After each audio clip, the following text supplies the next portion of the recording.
कुछ ऐसे समीकरण हमेशा पॉलिटिक्स में बनते हैं कि जिसके कारण एक आपका जैसे उतराव और चढ़ाव चलते रहता है। अनफॉर्चुनेटली एनजीटी के साथ जो ये केसेस प्रीवियस गवर्नमेंट ने सीरियसली टेक अप नहीं किया है। एनजीटी हमारे भले के लिए बनी है, एनजीटी कोई हमारी दुश्मन नहीं है कि हमारे पास यहाँ पे हॉरिजॉन्टल ग्रोथ की स्कोप नहीं है। कहने का मतलब फैलावट की स्कोप है नहीं, हमारे पास वर्टिकल ग्रोथ की एक हमारे पास यहाँ पे स्कोप है और उस स्कोप को हम सेस्मिक पॉइंट ऑफ व्यू से भी देख के सेस्मिक पॉइंट आप नज़रअंदाज नहीं कर सकते। अब जो मेन मुद्दे ये है कि जो इन्होंने जो कार्य किए हैं स्मार्ट सिटी के थ्रू, इतना पैसा आया, इतना सब कुछ हुआ, पर लेकिन जिस तरीके से उसका मिस यूटिलाइजेशन हुआ और प्रोजेक्ट्स को मिस हैंडल किया गया और इन्होंने ये सारा कार्य इतनी जल्दी में कर लिया। जो 10 रुपये का काम था वो 100 रुपये में हुआ, जो 100 रुपये का काम था वो 1000 रुपये में हुआ, जो 1000 रुपये का काम था वो लाखों रुपये में हुआ। नमस्कार, हिमाचल टुडे में आपका स्वागत है। आज हमारे साथ है राजधानी शिमला के विधायक हरीश जनार्था जी। जनार्था जी, हिमाचल टुडे में आपका स्वागत है। Thank you. लंबे टाइम के बाद, लंबे संघर्ष के बाद अब आप विधायक हैं। इसके लिए राजनीति के बड़े पड़ाव आपको पार करने पड़े। पहले भी टिकट मिल सकती थी और इसी संघर्ष में एक बार तो आपको पार्टी से बाहर भी होना पड़ा। वो क्या राजनीतिक षड्यंत्र था या फिर कोई और? सर, वक्त की बात होती है और कुछ ऐसे समीकरण हमेशा पॉलिटिक्स में बनते हैं कि जिसके कारण एक आपका जैसे उतराव और चढ़ाव चलते रहता है। अब उसमें हम षड्यंत्र तो कह नहीं सकते, पर लेकिन वहाँ पे जिनको भी टिकट दिया गया था, पार्टी ने जो ठीक समझा था उन दौरान तो उनको टिकट दिया गया है। पर अनफॉर्चुनेटली जो भी हमारी पार्टी का जो मेरा डिसीजन था तो मैंने उसमें अपने तरीके से इलेक्शन लड़ा और उसमें थोड़ा मैं मानता हूँ, रिग्रेट भी करता हूँ कि मैं पार्टी के अगेंस्ट गया था। पर लेकिन वक्त आने पे और जैसे ही समय आया और सभी से आशीर्वाद मिला और ऊपर से ईश्वर की भी मेरे ऊपर कृपा रही और 2022 में जो टिकट दिया गया। आप पूर्व मुख्यमंत्री वीरभद्र सिंह के खासे समर्थक रहे, काफी नजदीक भी थे उनके।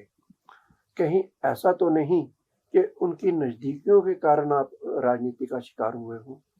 नहीं, ऐसा भी नहीं है, क्योंकि एक सोच रखनी पड़ती है। हर राजनीतिक आदमी का एक गुरु होते हैं और मेरे पारिवारिक संबंध थे उनसे और मेरे पारिवारिक संबंध उनके साथ हमेशा ही बने रहेंगे। पर जहाँ तक कि राजनीति की बात आती है, उन्होंने मेरे लिए काफ़ी प्रयास किया। पर अब वो जहाँ पे भी है इस टाइम और उनके जो भी मतलब उनका आशीर्वाद है और उनकी जो गाइडेंस है और जो मैंने उनसे सीखा है ज़िंदगी में, वो मैं हमेशा फॉलो करते रहूँगा और मुझे आज भी पूरा विश्वास है वो जहाँ पे भी है उनका आशीर्वाद मेरे साथ हमेशा बना रहेगा। जनार्था जी, आज आप शिमला के विधायक हैं। शिमला की दुर्दशा से आप अच्छी तरह से वाकिफ हैं। राष्ट्रपति तक ने इस पर चिंता व्यक्त की है। कंक्रीट के जाल में बदलता जा रहा है शिमला। शिमला के उत्थान को लेकर आपके दिमाग में क्या योजनाएं हैं? अब देखो, जैसे आपने एक बहुत बड़ी बात बोली है अभी और मीडिया में भी ये बात निकली है, हर जगह निकली है ये बात कि राष्ट्रपति ने भी इस इशू को मतलब एक अनप्लेजेंट सा डेवलपमेंट और उन्होंने कहा कि कंक्रीट का इसको शिमला को बना दिया है जैसे शिमला होना चाहिए था। जो शिमला के नाम से लोग यहाँ पे आते हैं वो चीज़ यहाँ पे दिखने को नहीं मिल रही है।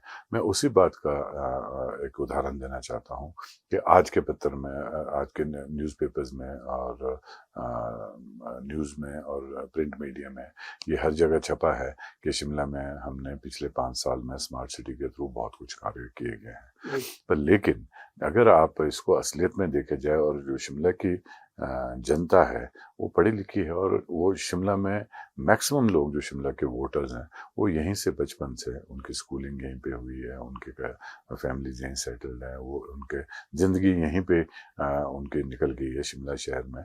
तो उनको भी मालूम है डेवलपमेंट जो होती है, डेवलपमेंट स्मार्ट सिटी का मतलब ये होता है कि अच्छे स्कूल खोले जाए, अच्छे रोड्स आपके होने चाहिए, कनेक्टिविटी प्रॉपर होनी चाहिए, एम्बुलेंस रोड्स होने चाहिए। जगह जगह पे शिमला में 4-5-6 जगह आपके छोटे छोटे अच्छे हॉस्पिटल्स होने चाहिए, जहाँ पे आप उनमें सारे टेस्ट हो और एक्सरे और आपके अल्ट्रासाउंड तक की फैसिलिटीज़ होनी चाहिए। उसके बावजूद आपका जो पानी का है, पानी की इक्वल डिस्ट्रीब्यूशन और रेगुलर सप्लाई होनी चाहिए। तो कई चीज़ें थी जो स्मार्ट सिटी में आपको करनी चाहिए, जो उसके एक नॉर्म्स होते हैं। अनफॉर्चुनेटली जितने भी ये अभी जो ये कार्य हुआ है ना, इनकी कोई डीपीआर बनी, ना कोई इनमें कोई प्लानिंग हुई है, ना इसमें कोई परमिशंस ली हुई है।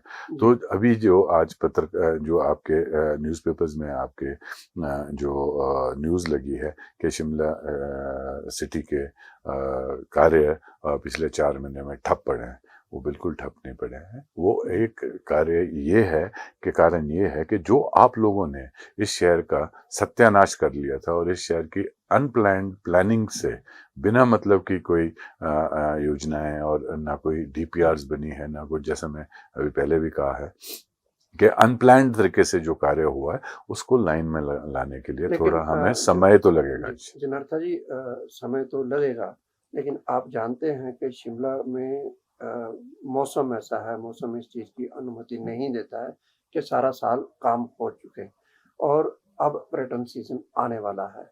इस दौरान सड़कों की बहुत बुरी हालत है। इस दौरान जो परियोजनाएँ थी वो अभी तक पूरी नहीं हो पाई है। आने वाला टूरिस्ट जो है वो शिमला की बदहाली को देखकर निराश हो रहा है। काम कब तक शुरू होंगे या उनको दुरुस्त करने में कितना और समय लग सकता है? नहीं, ये गलत बात है, ये बिल्कुल गलत बात है कि काम आपके रुके हैं।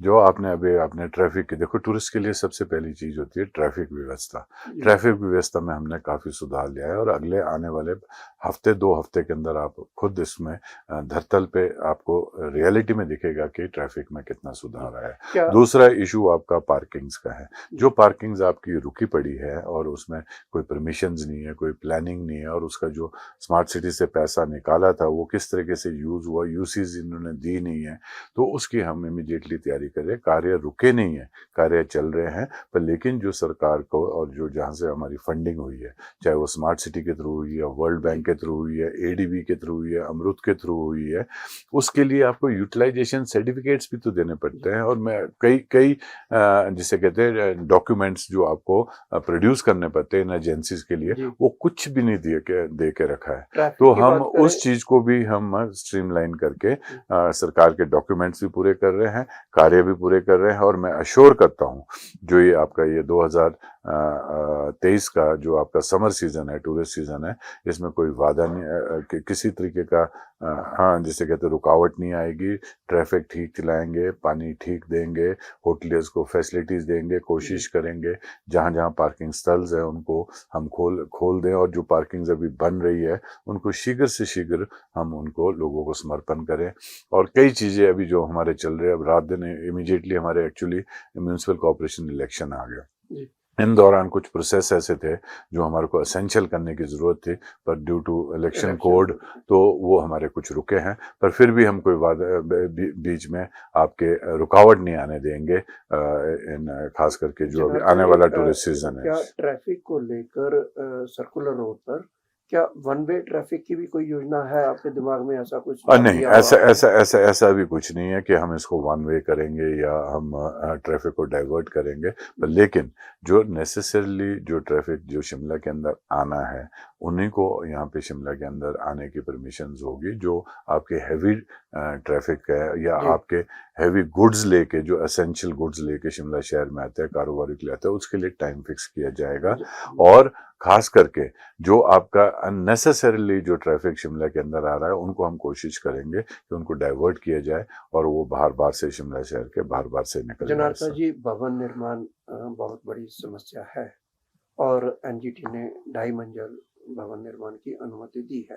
लेकिन मैं पूछना चाह रहा हूँ आपसे, आपने भी देखा होगा सरकारी इमारतें 13-13 मंजिल की बनी है। आईजीएमसी की इमारत अभी हाल ही में उद्घाटन है। सचिवालय की इमारत 6 मंजिल की बनी हुई है। ऐसा कौन-सा खरा सोना सीमेंट के रूप में लगाया जाता है कि वो तो भूकंप और उसके लिए खतरनाक नहीं, और आम आदमी जिसने अपनी ज़मीन खरीद कर मकान बनाना चाहता है, उसके लिए 2.5 मंजिल ही। इसमें जो अंतर क्यों? हाँ, ये आपने बहुत ही एक अच्छा सवाल हमारे से किया है। ये मैं आपको इसमें सिर्फ़ एक बात बोलना चाहूँगा कि इन चीज़ों को सबको मद्देनज़र रखते हुए अभी हमने वेरी रिसेंटली अभी आपके 10-15 दिन पहले हमने एक जो डिसीज़न लिया सरकार ने, माननीय मुख्यमंत्री ठाकुर सुखविंदर सिंह जी ने, और उन्होंने उनकी भी सोच अच्छी है क्योंकि वो भी यहीं से इसी शहर से अपना पॉलिटिकल करियर शुरू किया, चाहे जी। वो जिसे कहते हैं स्टूडेंट टाइम पे था, फिर उसके बाद म्युनिसिपल कॉर्पोरेशन का था, उसके बाद फिर वो अपनी कॉन्स्टिट्यूंसी में गया और आज मुख्यमंत्री बन गया है। तो मेरे कहने का मतलब ये है कि उनको हर चीज़ का, इस शहर के हर प्रॉब्लम के बारे में उनको मालूम है। तो जो अभी हमने एटिक का दिया, मैक्सिमम लोगों के एटिक्स इसमें प्रॉब्लम्स में आ गए थे और वो पास नहीं हो पा रहे थे और लोगों को एटिक्स की सख्त ज़रूरत थी। तो हमने उसको कि अपने रूल्स और रेगुलेशन को ध्यान में रखते हुए सारे कार्रवाई करने के बाद हमने वो परमिशन दी है कि आपको रेगुलराइज किए जाएंगे।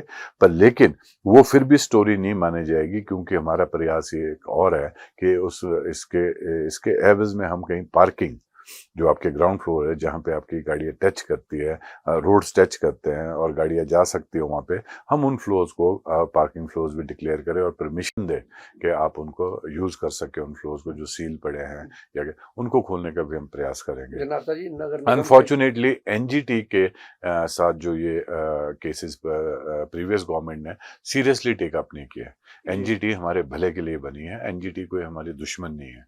एनजीटी के पास रीजन होना चाहिए, उनके पास एक अच्छे तरीके से अपने सारे प्रोजेक्ट्स अगर आप उनको डालते हैं, आखिरकार वो एक बहुत बड़ा कोर्ट है हमारा जी। इसके क्या नाम नेशन का। तो अगर उसको प्रॉपर तरीके से हैंडल किया जाए, जो कि हम पूरी तैयारी कर रहे हैं, अच्छे लॉयर्स को हम वहाँ डालेंगे और फैक्ट्स और फिगर्स के साथ हमारे को उसमें जाना पड़ेगा कि हमारे पास यहाँ पे हॉरिजॉन्टल ग्रोथ की स्कोप नहीं है। कहने का मतलब फैलावट की स्कोप है नहीं, जी। हमारे पास वर्टिकल ग्रोथ की एक हमारे पास यहाँ पे स्कोप है और उस स्कोप को हम सेस्मिक पॉइंट ऑफ व्यू से भी देख के अंदाज, सेस्मिक पॉइंट आप नज़रअंदाज नहीं कर सकते, उसको ध्यान में रख के लाइट फैब्रिकेशन से भी आप बिल्डिंग्स बना सकते हैं। जी। और आपका एक स्ट्रक्चर डिज़ाइन होता है जो कि आपका सेस्मिक प्रूफ डिज़ाइन बोलते हैं उसको, तो उसको भी आपको इस तरीके से डिज़ाइन किया जा सकता है कि अगर अर्थक्वेक भी आपका 6-7 के मैग्नीट्यूड में भी आता है तो आपकी बिल्डिंग सस्टेन कर जाए और उसमें ज़्यादा नुकसान ना हो। तो कई चीज़ों को लेके अभी हम सुप्रीम कोर्ट में जाएंगे और अपना जनार्दन जी, अच्छे वकील देके हम उसमें फैक्ट्स और फिगर्स के साथ सुप्रीम कोर्ट के सामने, सॉरी एनजीटी के सामने ये सारे इश्यूज लगाएंगे। जनार्दन जी, नगर निगम शिमला के चुनाव चालू हैं। 2 तारीख को मतदान होने वाला है। ऐसे में क्या मुद्दे लेकर आप जनता के बीच जा रहे हैं? क्योंकि आपका बहुत बड़ा दायित्व बनता है। आपकी कंस्टिट्यूएंसी के अंदर काफ़ी विधानसभा सीटें म्यूनसिपल पार्षद की, म्युनिसिपल कॉर्पोरेशन की सीटें हैं। हमारे 18 सीटें हैं शिमला शहर के जी। अंदर जो कि मेरे विधानसभा क्षेत्र से ताल्लुक़ रखते हैं और मुझे पूरा विश्वास है कि जो हमारे मुद्दे हैं, जो अभी मैंने अपने मुद्दे उठाए भी हैं, जी। और देखो मैं शुरू से कह रहा हूँ कि शिमला शहर की जनता पढ़ी लिखी जनता है, वो हर चीज़ समझते हैं और उनकी प्रॉब्लम को एड्रेस करना कोई बड़ी बात नहीं है। हम ऑलरेडी एड्रेस कर रहे हैं जो प्रॉब्लम्स हैं। अब जो मुद्दे, मेन मुद्दे ये हैं कि जो इन्होंने जो कार्य किए हैं स्मार्ट सिटी के थ्रू, इतना पैसा आया, इतना सब कुछ हुआ, पर लेकिन जिस तरीके से उसका मिस यूटिलाइजेशन हुआ और प्रोजेक्ट्स को मिस हैंडल किया गया और इन्होंने ये सारा कार्य इतनी जल्दी में कर लिया, जो 10 रुपए का काम था वो 100 रुपए में हुआ, जो 100 रुपए का काम था वो 1000 रुपए में हुआ, जो 1000 रुपए का काम था वो लाखों रुपए में हुआ। तो वेस्टेज ऑफ मनी, और वो पैसा वेस्ट करने के बाद भी इस शहर का जो एक ऑथेंटिसिटी थी और एक शिमला जिसके लिए मशहूर था और एक हेरिटेज शहर माना जाता था, उसके वो चीज़ भी सब खत्म की गई है। तो हमारे अब हम उसमें फ़िलहाल तो हम अब कुछ नहीं कर सकते हैं। अब हम ना यहाँ पे इन दंगों को गिरा सकते हैं, ना एक जिसे कहते हो जो ओवरहेड ब्रिजेस आपने बनाए हैं वो किसी भी काम के नहीं है। कोई एक दो को छोड़ के जहाँ पे लोग उस पर चलते हैं, कहीं तो उनकी एक्सेस ही सॉरी उनकी एक्सेस ही इतनी डिफिकल्ट है, उसमें बुजुर्ग और बच्चे उसमें चढ़ नहीं सकते। कई जगह सिर्फ 5-10 मीटर रोड को क्रॉस करने के लिए, और वहाँ पे और भी ऑप्शंस थे, आप कर सकते थे, उसमें 10-10, 20-20 करोड़ के आपने वो ओवरहेड ब्रिजेस बना दिए। जी अनफॉर्चुनेटली अभी उसमें हम कुछ कर नहीं सकते, टेंडर्ड आउट जॉब्स है और हो रहा है, पर लेकिन जो अभी बचा हुआ कार्य है उसमें हम ये कोशिश करेंगे कि लोगों को राय लेके वो सारे प्रोजेक्ट्स जो है वो हम वार्ड्स में डालें। जी मेरी सोच और मेरा विचार ये है कि शिमला को अगर आपने थोड़ा डीकंजेस्ट करना है, तो जो हमारा बाहर का एरिया है, शिमला के सराउंडिंग एरिया है हमारा, और जो हमारे बाहर के वार्ड है, उन पे थोड़ा कंसंट्रेट करना ज़रूरी है, ताकि हम वहाँ पे उसमें अच्छे एम्बुलेंस रोड दें, पानी की व्यवस्था दें, हेल्थ के आपके फैसिलिटीज़ दें, ताकि लोग बाहर को भी शिफ्ट करें और जो मेन शिमला कोर एरिया है, ये थोड़ा डीकंजेस्ट हो जाए। तो जो अब हमारी किस्मत में जितना भी पैसा जी बचा होगा, और हमारा प्रयास ये है कि और भी कहीं से यूडी से सेंटर से और कहीं से जो भी और स्कीमें आती हैं, तो उन स्कीमों का जो पैसा आएगा वो सिर्फ लोगों के कहने पे उनकी ज़रूरत के मुताबिक यूटिलाइज होना चाहिए जी।